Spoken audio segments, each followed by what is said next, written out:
doing the spoiler inspection. Good job. You're on the spoiler maintenance.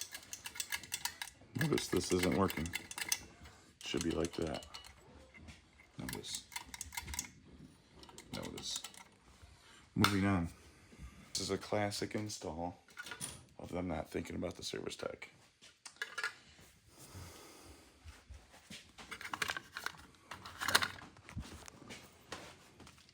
Oh, at least you can get it. Again, we will notice no power to it. No power to it. Watch how that springs back. Okay. So I got it open. It's on for heat from zone 1.